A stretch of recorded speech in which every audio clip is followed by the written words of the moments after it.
వరంగల్, ఖమ్మం, నల్గొండ పట్టభద్రుల ఎమ్మెల్సీ ఉప ఎన్నికల్లో ఓట్ల లెక్కింపు కొనసాగుతోంది. అర్ధరాత్రి దాటాక మొదటి రౌండ్ కౌంటింగ్ వివరాలు వెల్లడించారు. కాంగ్రెస్ బలపరిచిన అభ్యర్థి తీన్మార్ మల్లన్న ప్రస్తుతం ఆధిక్యంలో ఉన్నారు. తీన్మార్ మల్లన్నకి 36,210 మొదటి ప్రాధాన్యత ఓట్లొచ్చాయి. బీఆర్ఎస్ బలపరిచిన రాకేష్ రెడ్డికి 28,540, బీజేపీ బలపరిచిన ప్రేమేందర్ రెడ్డికి 11,395 ఓట్లొచ్చాయి. మల్లన్న ప్రస్తుతం 7,670 ఓట్ల ఆధిక్యంలో ఉన్నారు. మొత్తం తొలి రౌండ్లో 96,097 ఓట్లు ఉండగా అందులో 88,369 చెల్లినవి. 7,729 ఓట్లు చెల్లలేదు. మొదటి రౌండ్ పూర్తి కావడంతో రెండో రౌండ్ లెక్కింపు కొనసాగుతోంది. నల్గొండలోని దుప్పలపల్లి గిడ్డంగుల సంస్థ గోదాముల్లో నిన్న ఉదయం 8 గంటల నుంచి కౌంటింగ్ కొనసాగుతోంది. మొత్తం 605 పోలింగ్ కేంద్రాల్లో పోలైన 3,36,000 బ్యాలెట్ పత్రాలను 25 చొప్పున తొలుత కట్టలు కట్టారు. అది మధ్యాహ్నం వరకు కొనసాగింది. ఒక్కో హాల్లో 24 టేబుళ్ల చొప్పున మొత్తం 4 గదుల్లో 96 టేబుల్స్ ను ఏర్పాటు చేశారు. ఒక్కో టేబుల్పై 1000 చొప్పున ఒక రౌండ్లో మొత్తం 96,000 ఓట్లను మొదటి ప్రాధాన్య క్రమంలో లెక్కిస్తున్నారు. తొలి ప్రాధాన్య ఓట్ల లెక్కింపు 4 రౌండ్లలో పూర్తి కానుంది. ఇదే అంశంపై మరింత సమాచారం మా ప్రతినిధి చంద్రశేఖర్ అందిస్తారు. చంద్రశేఖర్, ఝాన్సీ, నిన్న ఉదయం 8 గంటలకు ప్రారంభమైనటువంటి ఏదైతే ఇటు నల్గొండ, వరంగల్, ఖమ్మం పట్టభద్రుల ఎమ్మెల్సీ ఉప ఎన్నికకు సంబంధించి నిన్న మధ్యాహ్నం 3 గంటల తర్వాత ఈ ఓట్ల లెక్కింపు అనేది ప్రారంభమైందని చెప్పవచ్చు. అంటే యాక్చువల్ ఓట్ల లెక్కింపు అనేది మధ్యాహ్నం 3 గంటల తర్వాత ఈ ప్రాధాన్యత ఓట్ల లెక్కింపు ప్రారంభమైంది. అయితే మొత్తం కూడా అంటే ఏదైతే ఇటు పోలైన ఓట్లన్నిటిని కూడా మొదట బాక్స్ అన్ని చేసిన తర్వాత 3 గంటల తర్వాత ఈ మొదటి ప్రాధాన్యత ఓట్లు లెక్కించుకుంటూనే అదే విధంగా వ్యాలిడ్ ఇన్వాలిడ్ ఓట్లు వేరు చేయడం అనేది కూడా ప్రక్రియ కూడా ప్రారంభించారు. అయితే చాలా మంది అభ్యర్థులు అంటే 52 మంది అభ్యర్థులు ఉండటం, ఏదన్నా ఇన్వాలిడ్ అయితే ఆ 52 మందికి కూడా వాళ్ళు చూపించి వాళ్ళ ఏజెంట్లు కానీ అభ్యర్థులు కానీ అక్కడ ఎవరుంటే వాళ్ళకి చూపించి వాళ్ళతో సంతకాలు తీసుకోవడం, అదేవిధంగా ప్రతి దగ్గర కూడా ఇలా జరగడం, అదేవిధంగా ఏదైనా ఇన్వాలిడ్ వచ్చిన దగ్గర పలువురు అభ్యర్థులు దాన్ని ఒక చిన్న అంశాన్ని తీసుకొని ఎలా ఇన్వాలిడ్ చేస్తారని చెప్పి వాళ్ళు అబ్జెక్షన్ చెప్పడం, ఇలాంటి సందర్భాల్లో దాదాపు అంటే ఒక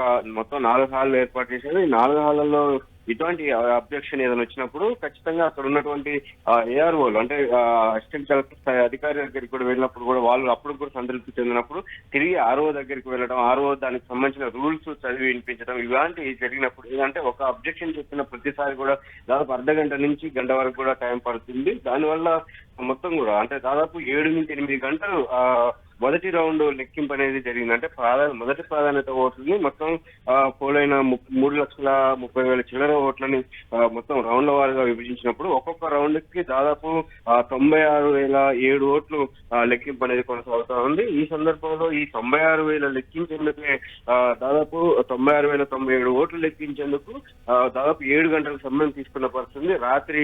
అర్ధరాత్రి 1 గంట తర్వాత ఈ మొదటి రౌండ్ కు సంబంధించిన ఫలితం వచ్చింది. దాంట్లో 96,097 ఓట్లలో 88,369 మాత్రమే ఓట్లు చెల్లుబాటు అయ్యాయి. ఇన్వాలిడ్ ఓట్స్ 7,728 ఉంటే అందులో ఇటు కాంగ్రెస్ కి సంబంధించిన తీన్మార్ మల్లన్నకి ఇటు 36,210 ఓట్లు వస్తాయి. బీఆర్ఎస్ కి 28,540 ఓట్లు వచ్చాయి. అదేవిధంగా బీజేపీ అభ్యర్థికి 11,395 ఓట్లు, అదేవిధంగా ఈ స్వతంత్ర అభ్యర్థి పాలకూరి అశోక్ కి 9,109 ఓట్లు. అంటే మొత్తం చూసుకున్నట్టయితే కాంగ్రెస్ అభ్యర్థి తీన్మార్ మల్లన్న మొదటి రౌండ్ లో అంటే మొదటి ప్రాధాన్యత ఓట్లలో ఉన్నటువంటి లెక్కింపులో ఉన్నటువంటి మొదటి రౌండ్ లో దాదాపు 7,670 ఓట్ల మెజార్టీతో ప్రస్తుతం ఆధిక్యంలో ఉన్నారు.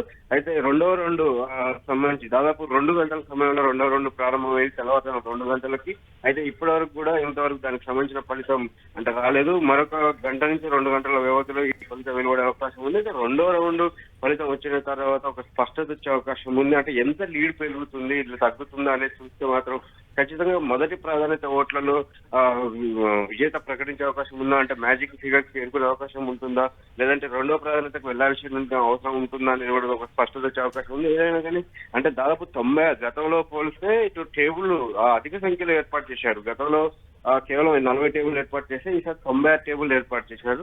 అయినప్పటికీ కూడా అంటే ఇన్ని టేబుల్ ఏర్పాటు చేసిన నేపథ్యంలో మొదటి రోజు సాయం అర్ధరాత్రికే మొదటి ప్రాధాన్యత ఓట్ల లెక్కింపు స్పష్టమవుతుంది అనుకున్నారు. కానీ ప్రస్తుత పరిస్థితి చూస్తే చాలా అంటే ఒక ఆలస్యం జరుగుతున్న పరిస్థితి కనిపిస్తా ఉంది. ఈ రోజు సాయంత్రం వరకు కూడా ఈ మొదటి ప్రాధాన్యత ఓట్ల లెక్కింపు అనేది కొనసాగుతున్న పరిస్థితి కనిపిస్తా ఉంది. మొదటి ప్రాధాన్యత ఓట్ల లెక్కింపు తో పాటు ఇటు వ్యాలిడ్ ఇన్వాలిడ్ కూడా తేలుతున్న నేపథ్యంలో మొదటి ప్రాధాన్యత ఓట్ల లెక్కింపు పూర్తయిన తర్వాతే మ్యాజిక్ ఫిగర్ కూడా తేటతెల్లమయ్యే అవకాశం కనిపిస్తా ఉంది. ఈ నేపథ్యంలో సాయంత్రం తర్వాతే మ్యాజిక్ ఫిగర్ ఎంత, అదేవిధంగా మొదటి ప్రాధాన్యత ఓట్లలో ఆ మ్యాజిక్ ఫిగర్ చేరుకున్నారా అనేది కూడా స్పష్టపరిచే అవకాశం కనిపిస్తా ఉంది. లేదంటే మాత్రం రెండో ప్రాధాన్యతకి వెళ్లాల్సి ఉంటుంది.